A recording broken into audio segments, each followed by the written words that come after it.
Hello, in this video we're gonna check if OnePlus Nord 2T 5G has a fingerprint sensor. So in order to do this, I'm gonna open settings.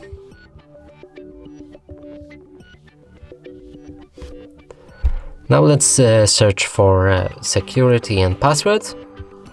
Here's a fingerprint. We can press on it, go for continue. We're gonna set up the password for the phone, which is pattern 1. Click OK, and here's our fingerprint scanner, so that means this phone has one.